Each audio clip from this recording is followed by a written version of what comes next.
ug mga igsoon, padayon nato hangyon ang balang espiritu nga mag-uban ka nato sa atong paghisgot sa buhing pulong sa Dios ni kagabihan. Magampo ta. Labing gamahan nga Dios, kanunay kang dalaygon sa mga kinabuhi. Salamat nga ikaw matinud-anon gayon.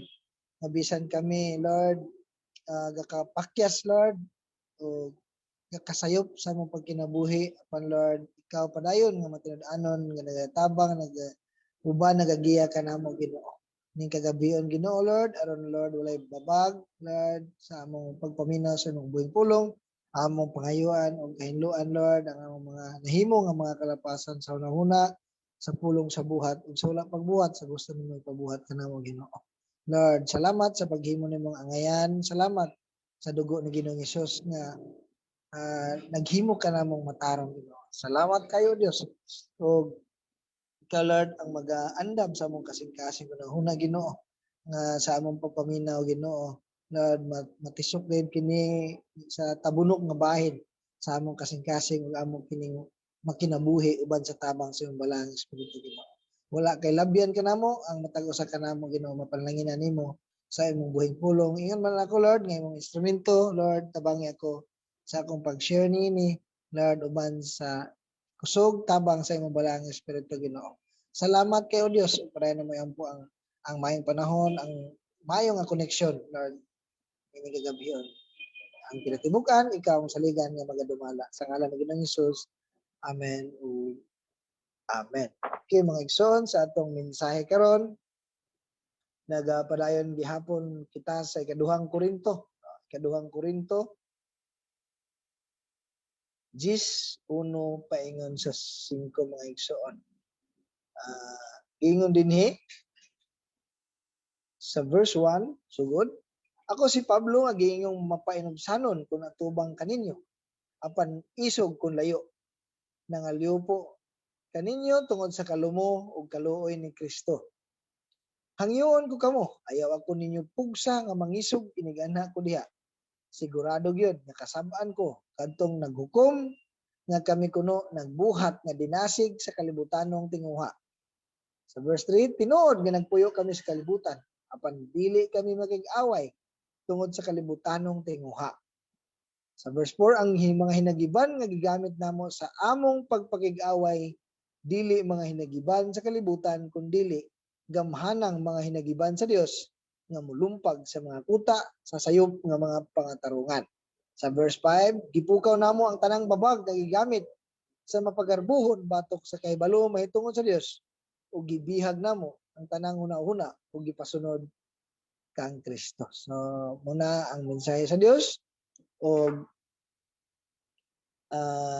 sa atong intro mga igsoon adunay panghitabo manggod sa duha ka managlahi nga relihiyon nga na himong trending sa social media no, giabog ang usa ka grupo nga nagapanghatag sa ilang mga basahon. Ilang giabog, ilang giinsulto, ilang giangkon nga ilan ni nga area kani nga selebrasyon ilan ni. So mo na no nga adunay pagpangharas bisan giapil pa nila ang kung naabay lisensya ang motor atong grupo sa religion nga nag-adto dito sa ilang lugar. So kana nga kanang senaryo medyo action unta kog comments apan naka-comments gid ko mga igsoon. Imbes comments nga medyo makasakit sa ila pero ang comments nga nabutang nako didto salamat sa Ginoo na nga ingani ang plaster sa akong comments nga pagkangilad na bagid kayo sa mga panghitabo karon. Dayon gid ang sumpay dayon nga maong higala dawata tuohi sa ligi sa Ginoong Hesus nga imong Ginoo manuluwas aron makaangkon kag kalinaw, kaluwasan, kausaban sa imong kinaiya. So didto ni padulong ang akong comments imbis nga tubagon tong ilang mga pangharas nga gibuhat sa lain nga grupo sa ilang gipakita nga mga kinaiya. Sa connection sa atong title karon sa atong mensahe karon pagtubag sa mga pagpangdaot. So Masinati nato sa atong pagbasa ganiya sa mensahe nga adunay pagpangdaot may tungod sa pagsangyaw nilang Pablo sa ilang pagkakristohanon. Adunay mga pagpangdaot, adunay mga pagpanglibak nga sila gapakaron ingnon lang nga dili ni sila tinuod nga humble lang daw pag naa sa tubangan or nasa duol apan kung layo ahiya ra sila isog. Tinuod nila nga kinaiya isog. So muna ang mga tabi-tabi walay pagprangka sa iya, mga gihimo-himo nga mga istorya. Sila aduna day mga kalibutanong tinguha, kagulingong interes, kagulingong kaayuhan, mga kuno inganime.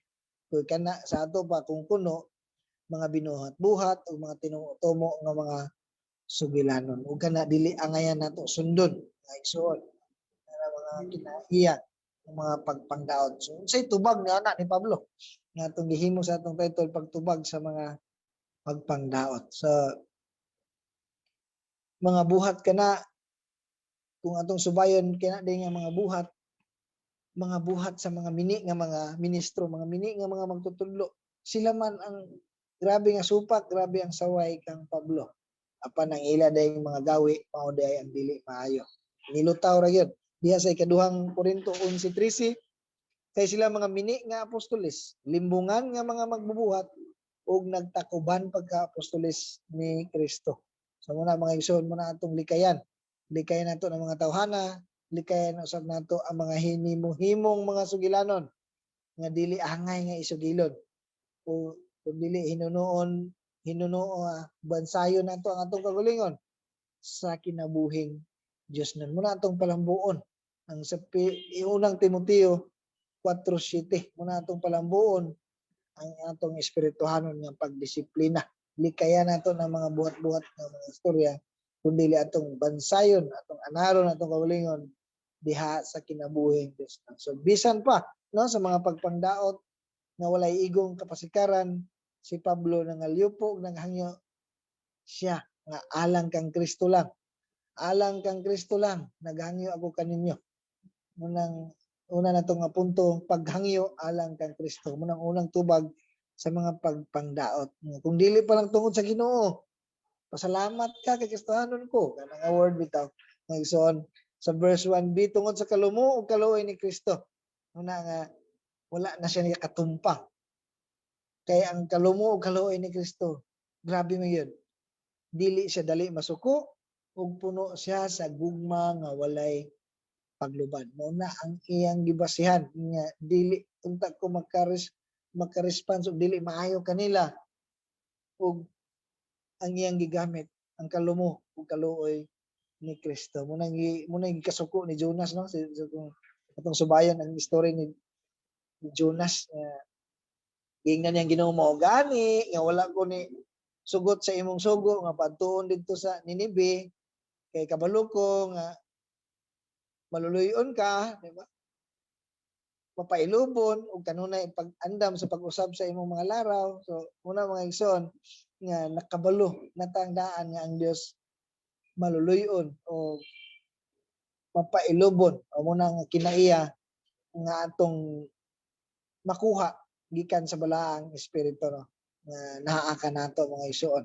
Munang resulting into Christ-likeness, pressing on Christ-likeness bisan pa man sa mga pagpangdaot naa imong gigamit, imong gi-apply ang kinayahan alang kang Kristo, gikan kang Kristo. Munang makita nato sa verse 2 no, medyo suko na gyud ang tono ni Pablo tungod sa mga libak. Sa verse 2 hangyoon ko kamo, ayaw ako ninyo pugsa nga mangisog iniganha ko diha. Sigurado gyud nakasabaan mo kantong naghukom nga kami kuno nagbuhat nga dinasig sa kalibutanong tinguha. Makita nato ayaw pugsa nga sa ato pa. Aduna na siya pagpugong sa taas nga panahon. Aduna na siya nga dugay na unta dapat siya mobuto sa kasuko. Apan salamat sa balaang espiritu nga nagpugong kaniya. Kay usa sa gasa sa balaang espiritu mao ang self-control, pagpugong sa kaugalingon. Muna mga igsoon, aduna gayoy pagpangasaba ang matag Kristohanon labi na ang mga leader kon gikinahanglan og naa sa lugar. Masuko pero dili mamugno no. Masuko pero dili mamalikas. Masuko pero dili magpakaulaw.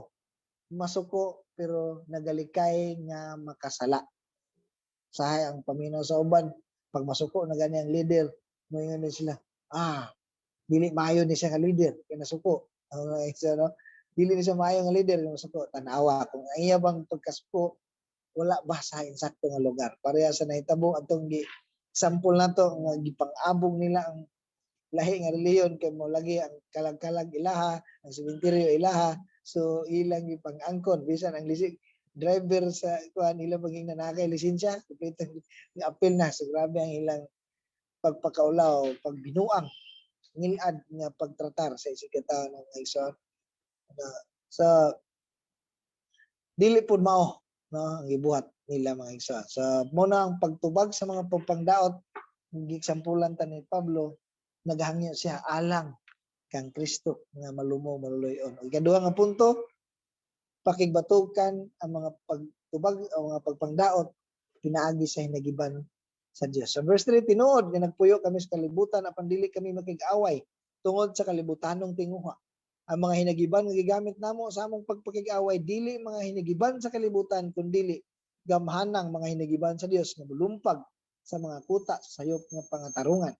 Sa verse 5, gipukan namo ang tanang babag nga gigamit sa mapagarbuhon patok sa kahibalo mahingot tungod sa Dios ug gibihag namo ang tanang una-una ug gipasunod kang Kristo. So nagapuyo sa kalibutan, ingon nga asin ug kahayag ang misyon mao ang pagsangyaw sa maayong balita ug muna mga igsoon ang hinagiban sa kalibutan mao man ang kaisog emosyonal, ang kadako sa lawas, ang kadaghan sa mga sundalo, kadaghan sa mga kauban, mga armas, mga isog nga pagpanghulga, mga kahanas, mga kasikatan ug uban pa nang munang gisaligan nga hinagiban sa kalibutan apan ang hinagiban sa Dios mga igsoon gikan gayud sa Dios, siya ang nagbaid ug maayo ni ana ang iyang pulong ang hinagiban, word of God as word nga duhay sulab, mahait ang iyang pulong sama sa espada nga duhay sulab. Naging sa Hebreo 4:12 no mga igsoon.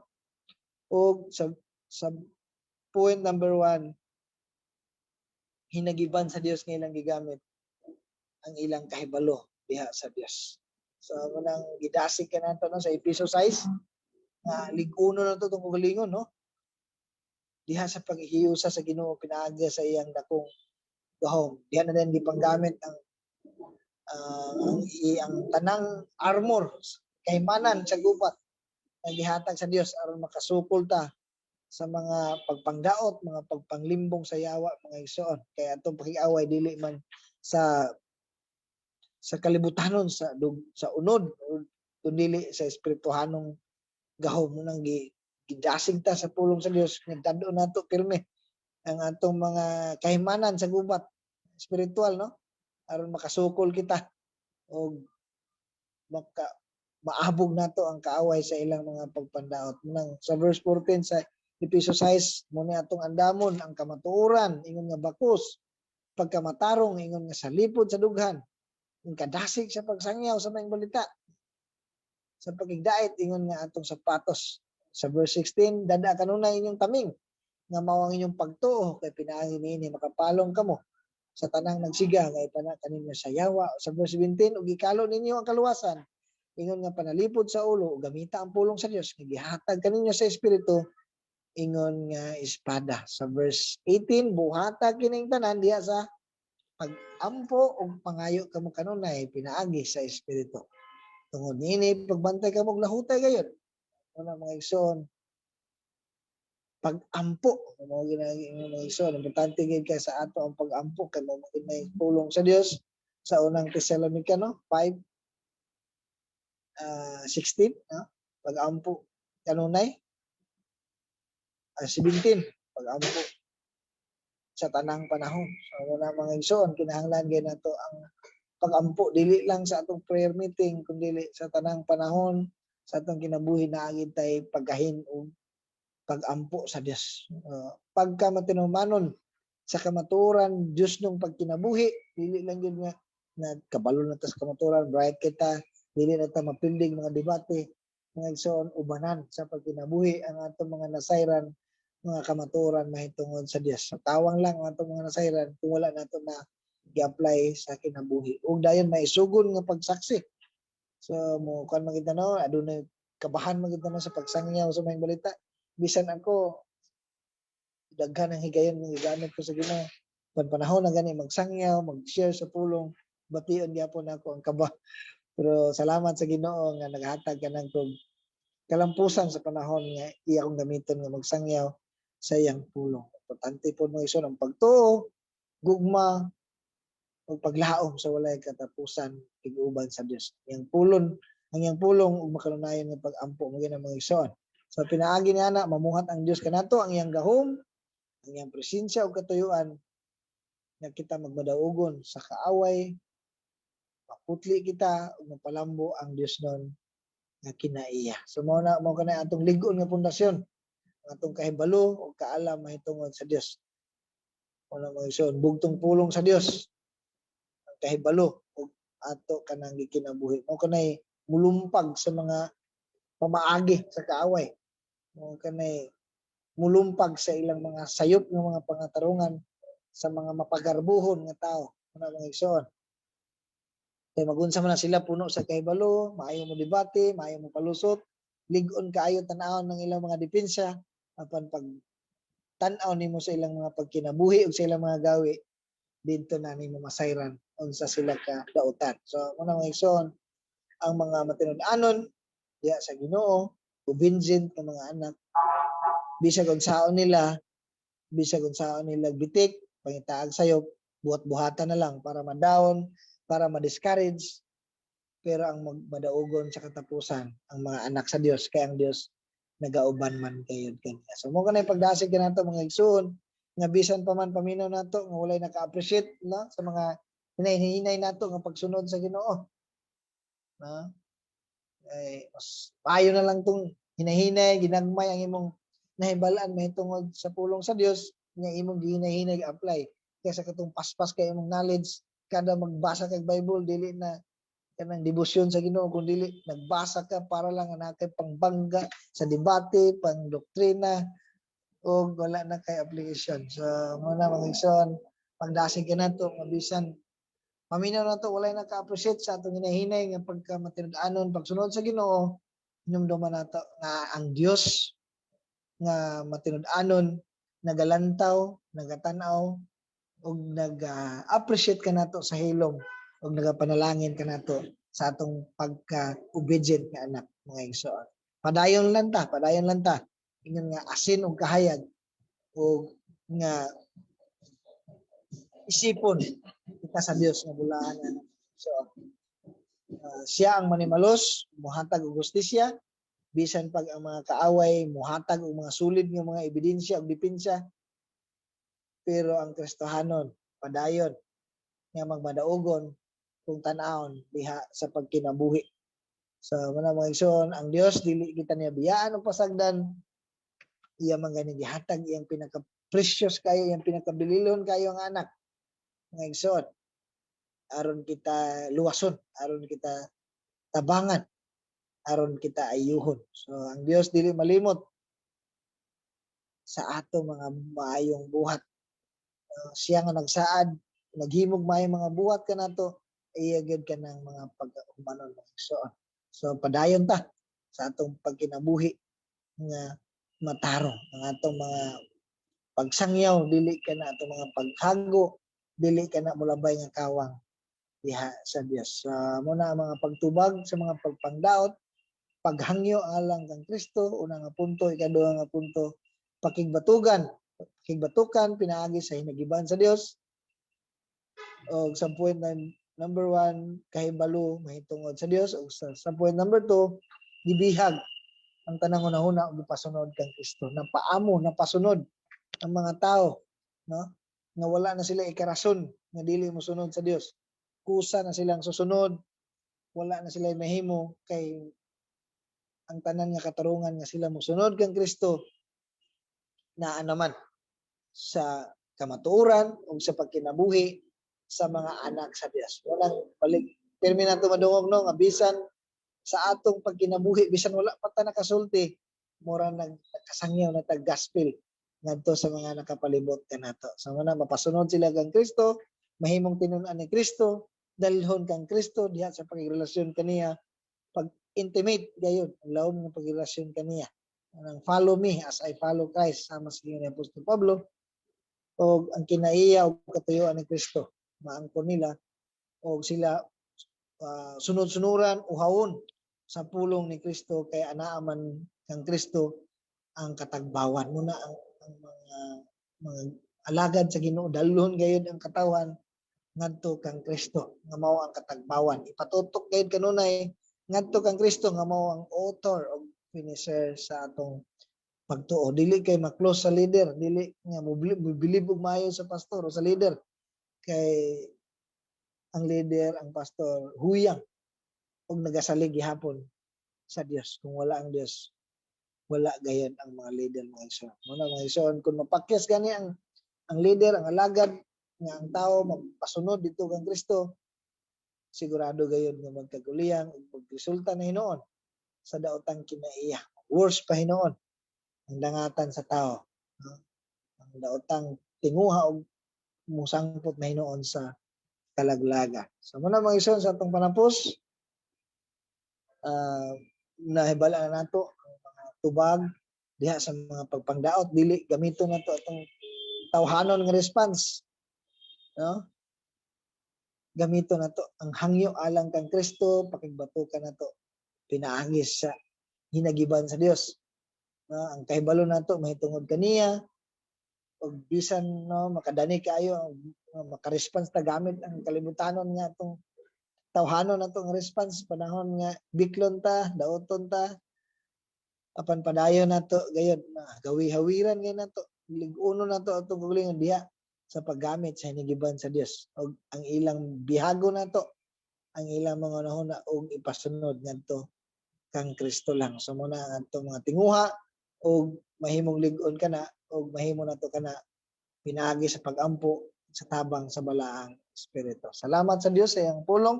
Magampo ta, labing gamahan nga Dios. Salamat sa pulong nga among nadungog karon. Himuha Ginoo nga dili kini mulabay nga kawang, kun dili Ginoo among magkinabuhi. Unsa man ang mahimo namong response, Lord, nga ang imong kinaiyahan ang among magamit ang imong kamalumo, ang pagpugong sa kaugalingon, sa tabang sa balaang espiritu, o labi na gayud ang paggamit sa mga hinagiban gikan kanimo, dili ang pag-respond sa tawhanon Ginoo. Salamat sa imong pagabuhaton tanan gayud kami Lord, moagi niini isip imong mga anak Ginoo busa nagasalig kami sa imong kusog gahom uban sa tabang sa imong balaang espiritu. Dalaygon ka o Dios sa tanan, ikaw lamang among balikan sa tanang pasalamat ug pasidungog sa ngalan ni Ginoong Hesus. Amen ug amen.